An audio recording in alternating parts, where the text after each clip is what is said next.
Chapter 6. The Deputy Procureur du Roi. In one of the aristocratic mansions built by Procureur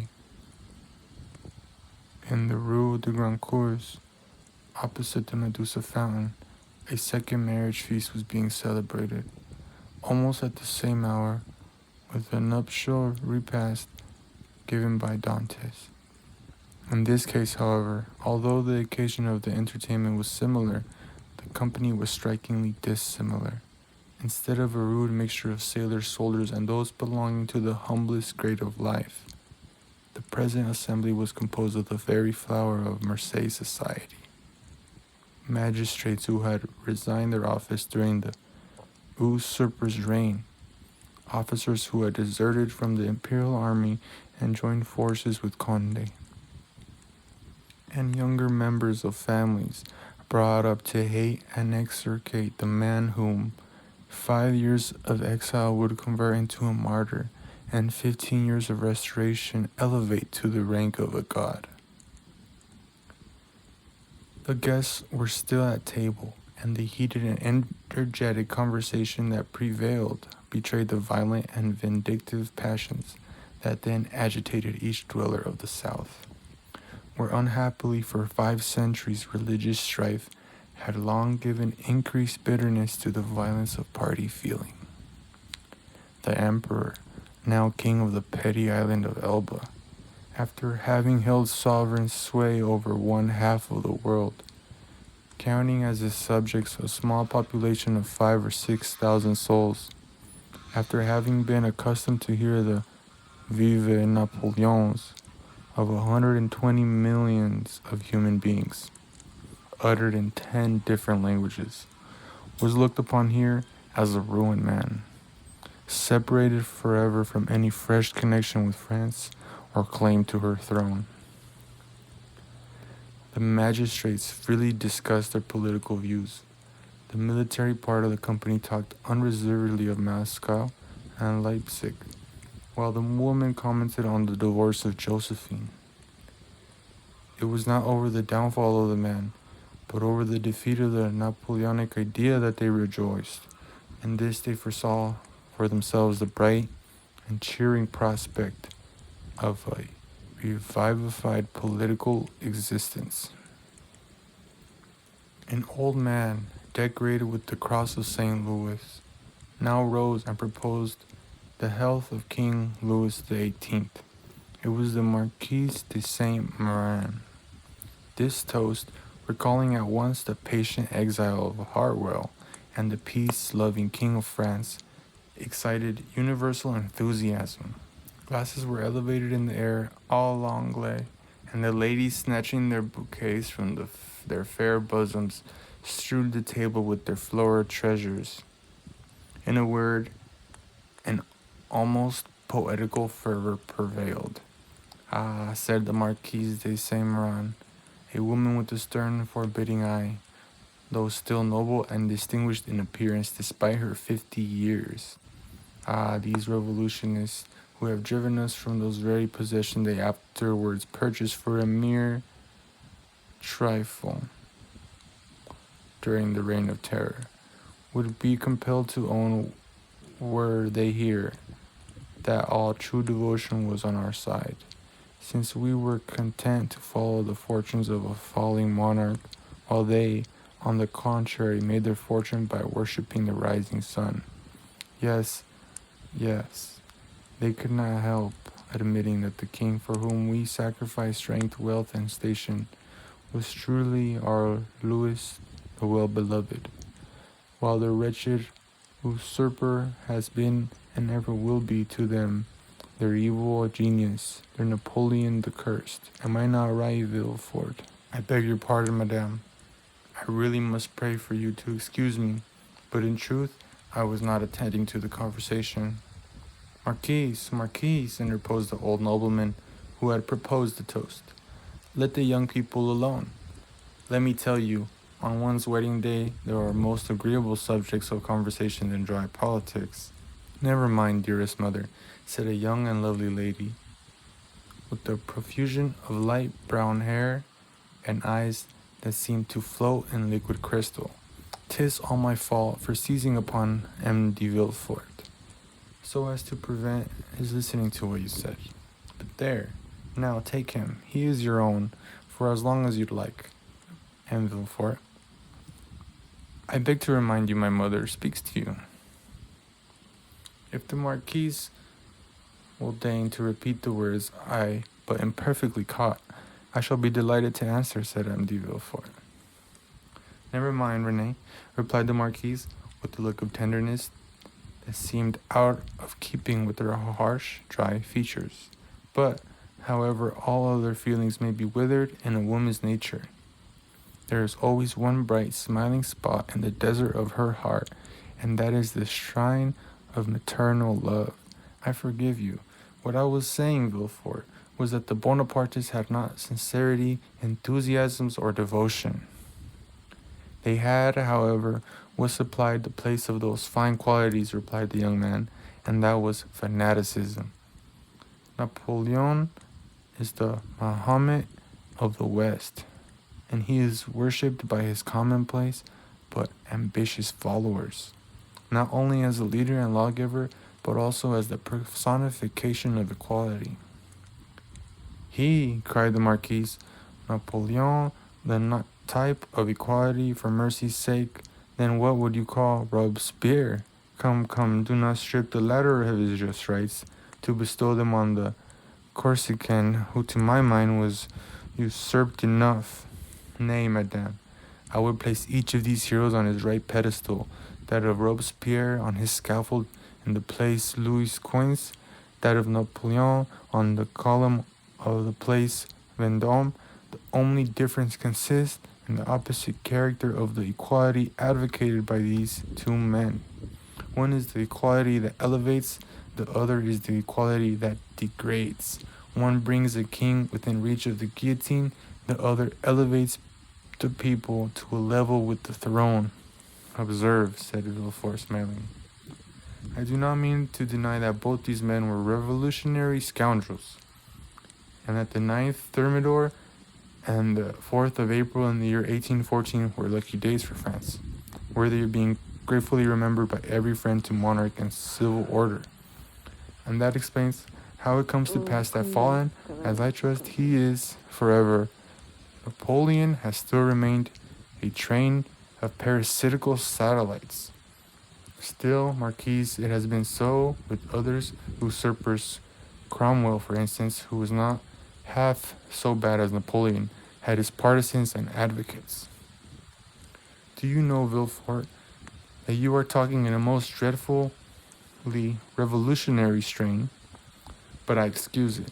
It is impossible to expect the son of a Girondin to be free from a small spice of the old leaven. A deep crimson suffused the countenance of Villefort. "'Tis true, madame," answered he, "that my father was a Girondin, but he was not among the number of those who voted for the king's death. He was an equal sufferer with yourself during the reign of terror, and had well nigh lost his head on the same scaffold on which your father perished." "True," replied the Marquise, without wincing in the slightest degree at the tragic remembrance thus called upon. "But bear in mind, if you please, that our respective parents underwent persecution and proscription from diametrically opposite principles, in proof of which I may remark that while my family remained among the staunchest adherents of the exiled princes,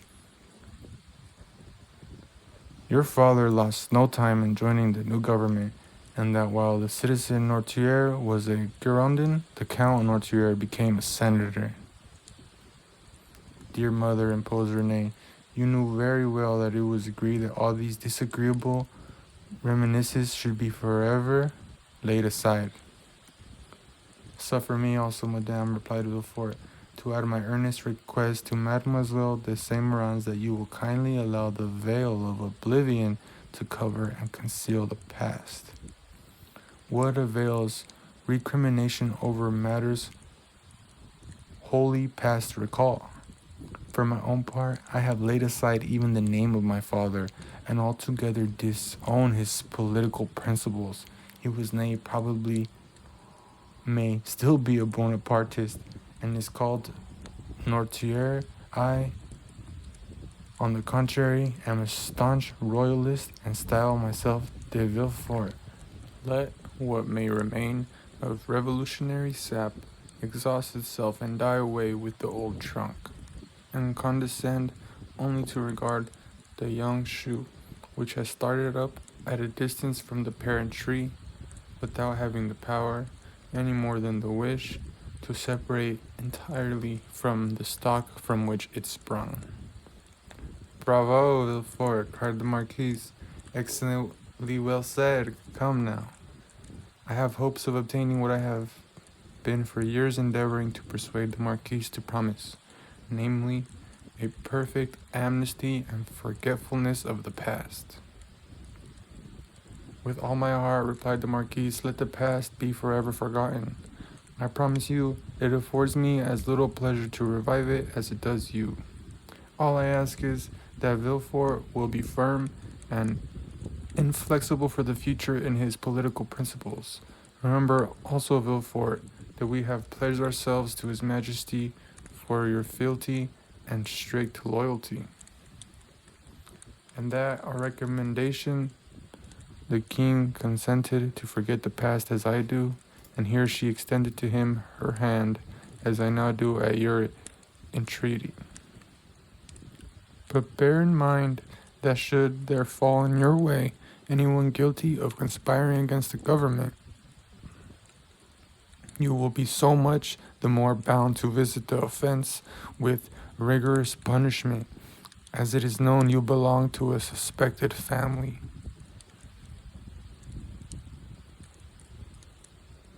Alas, madame, returned Villefort, my profession, as well as the times in which we live, compels me to be severe. I have already successfully conducted several public prosecutions and brought the offenders to merited punishment. But we have not done with the thing yet. Do you indeed think so? Inquired the Marquise. I am, at least, fearful of it. Napoleon in the island of Elba is too near France, and his proximity keeps up the hopes of his partisans.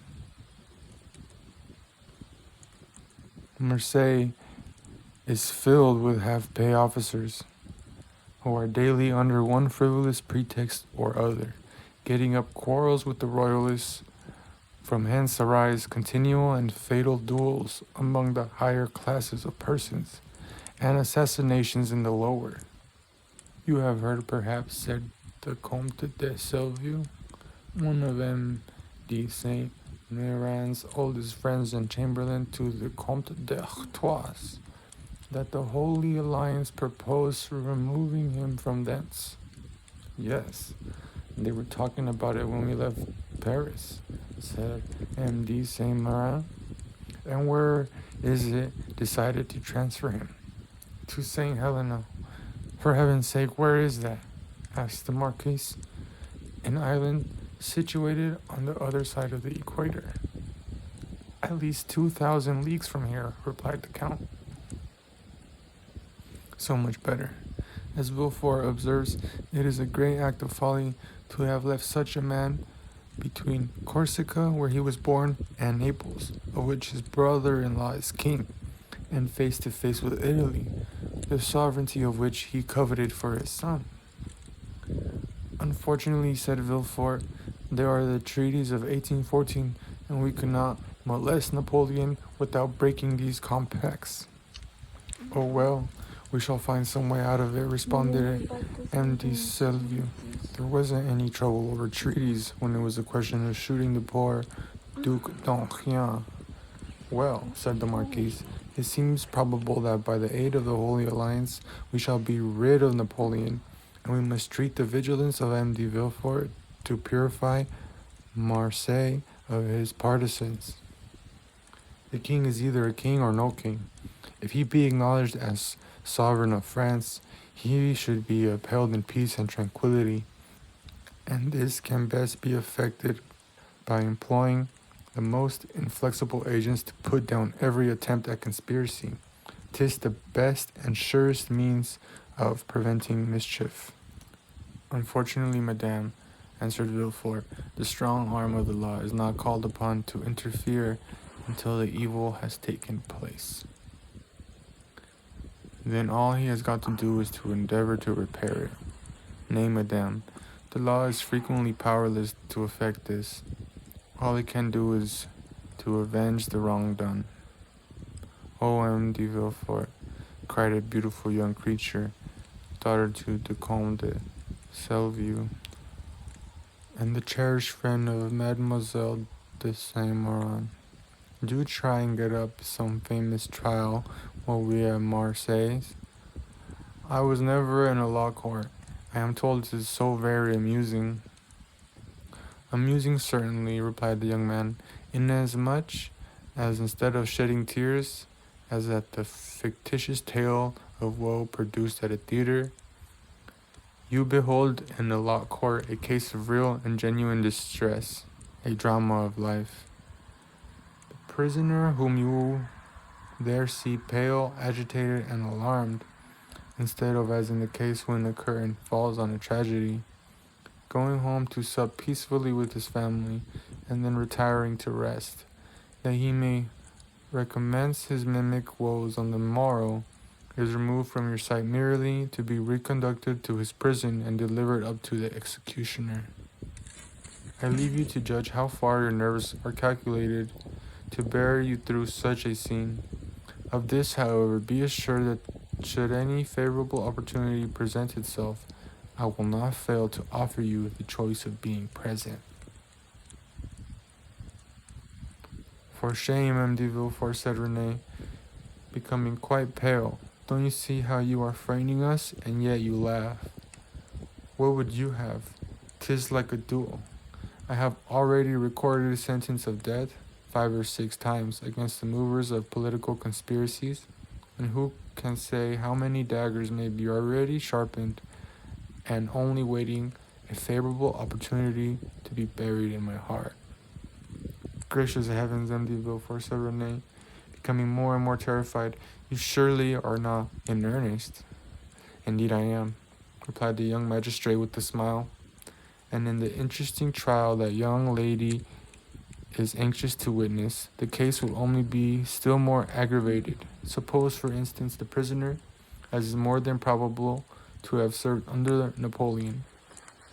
Well, can you expect for an instant that one, accustomed at the word of his commander to rush fearlessly on the very bayonets of his foe, will scruple more to drive a stiletto into the heart of one he knows to be his personal enemy, than to slaughter his fellow creatures merely because bidden to do so by one he is bound to obey?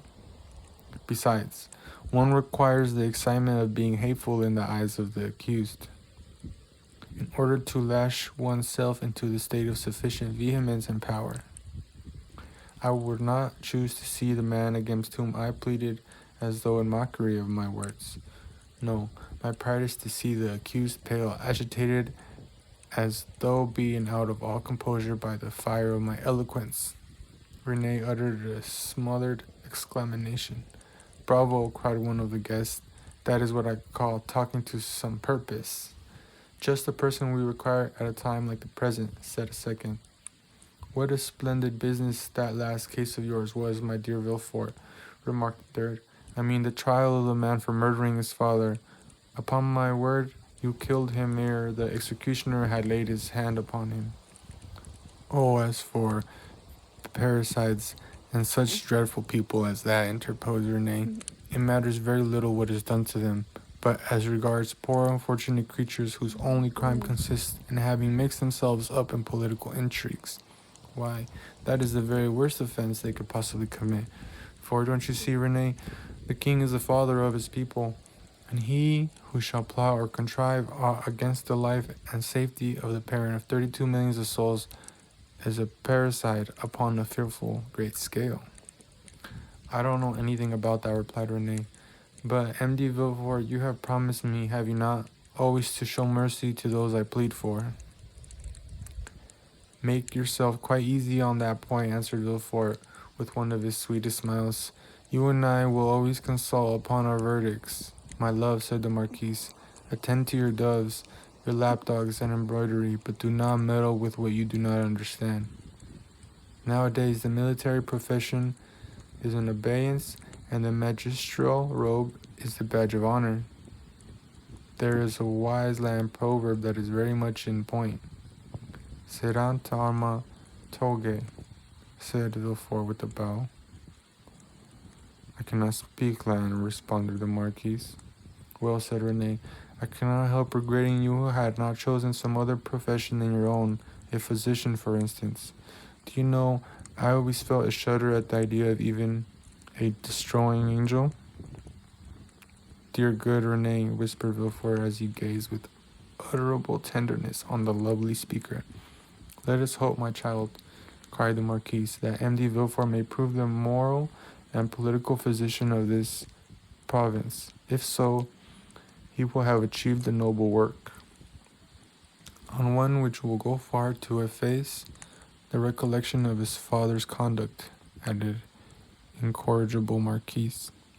Madame, replied Villefort with a mournful smile, I have already had the honor to observe that my father has, at least I hope so, abjured his past errors, and that he is at the present moment a firm and zealous friend to religion and order, a better royalist possibly than his son, for he has to atone for past dereliction, while I have no other impulse than warm, decided preference and conviction.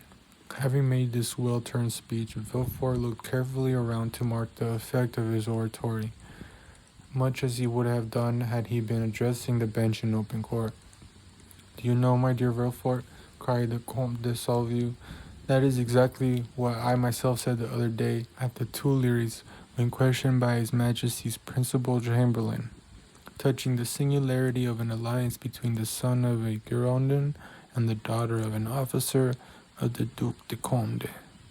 And I assure you he seemed fully to comprehend that this mode of reconciling political differences was based upon sound and excellent principles. Then the king, who, without our suspecting it, had overheard our conversation, interrupted us by saying, Villefort, observe that the king do not pronounce the word notaire, but, on the contrary, place considerable emphasis on that of Villefort. Villefort, said His Majesty, is a young man of great judgment and discretion, who will be sure to make a figure in his profession. I like him much, and it gave me much pleasure to hear that he was about to become the son-in-law of the Marquise and Marquise de Saint-Méran. I should myself have recommended the match, had not the noble Marquise anticipated my wishes by requesting my consent to it. Is it possible the king could have condescended so far as to express himself so favorably of me? Asked the enraptured Villefort. I give you his very words, and if the Marquise chooses to be candid, he will confess that they perfectly agree with what His Majesty said to him, when he went 6 months ago to consult him upon the subject of your espousing his daughter. That is true, answered the Marquise. How much do I owe this gracious prince? What is there I would not do to evince my earnest gratitude? That is right, cried the Marquise. I love to see you. Thus, now, then, were a conspirator to fall into your hands, he would be most welcome. For my part, dear mother, interposed Renee, I trust your wishes will not prosper, and that Providence will only permit petty offenders, poor debtors, and miserable cheats to fall into M.D. Villefort's hands. Then I shall be contented. Just the same as though you prayed that a physician might only be called upon to prescribe for headaches, measles, and the stings of wasps, or any other slight affection of the epidermis. If you wish to see the king's attorney, you must desire for me some of those violent and dangerous diseases from the cure of which so much honor redounds to the physician.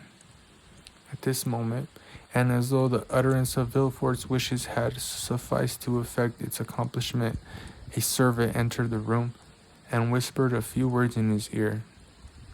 Villefort immediately rose from the table and quitted the room upon the plea of his urgent business. He soon, however, returned, his whole face beaming with delight. Renee regarded him with fond affection, and certainly his handsome features, lit up as they then were more than usual fire and animation, seemed formed to excite the innocent admiration with which she gazed on her graceful and intelligent lover. "You were wishing just now," said Villefort, addressing her, "that I were a doctor instead of a lawyer. Well, I at least resemble the disciples of Asclepius in one thing." People spoke in this style in 1815. "That of not being able to call the day my own, not even that of my betrothal." "And wherefore were you called away just now?" asked Mademoiselle de Saint Méran with an air of deep interest. "For a very serious matter, which bids fair to make work for the executioner." "How dreadful!" exclaimed Renee, turning pale. "Is it possible?" burst simultaneously from all who were near enough to the magistrate to hear his words. "Why, if my information prove correct, a sort of Bonapartist conspiracy has just been discovered." "Can I believe my ears?" cried the Marquise. "I will read you the letter containing the accusation at least," said Villefort. "The king's attorney is informed by a friend to the throne and the religious institution of his country that one named Edmond Dantes, mate of the ship Pharaon, this day arrived from Smyrna, after having touched at Naples and Porto Ferrajo, has been the bearer of a letter from Murat to the usurper, and again taken charge of another letter from the usurper to the Bonapartist Club in Paris. Ample corroboration of this statement may be obtained by arresting the above-mentioned Edmond Dantes, who either carries the letter for Paris about with him, or has it at his father's abode. Should it not be found in the possession of father or son, then it will assuredly be discovered in the cabin belonging to the said Dantes on board the Pharaon. But," said Renee, "this letter, which, after all, is but an anonymous scrawl, is not even addressed to you, but to the king's attorney." "True, but that gentleman being absent, his secretary, by his orders, opened his letters, thinking this one of importance. He sent for me, but not finding me, took upon himself to give the necessary orders for arresting the accused party." "Then the guilty person is absolutely in custody," said the Marquise. "Nay, dear mother, say the accused person. You know we cannot yet pronounce him guilty."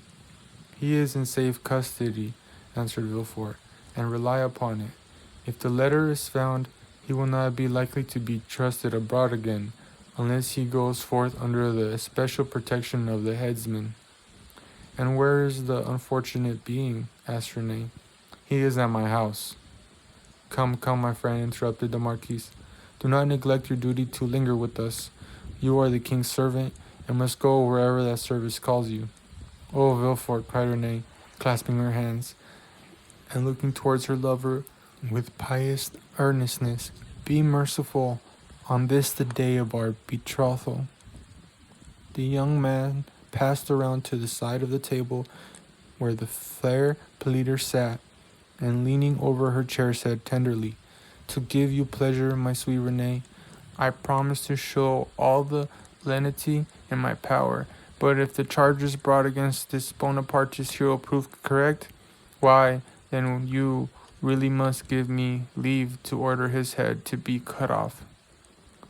Renee shuddered at the word cut, for the growth in question had a head. "Never mind that foolish girl, Villefort," said the Marquise. "She will soon get over these things."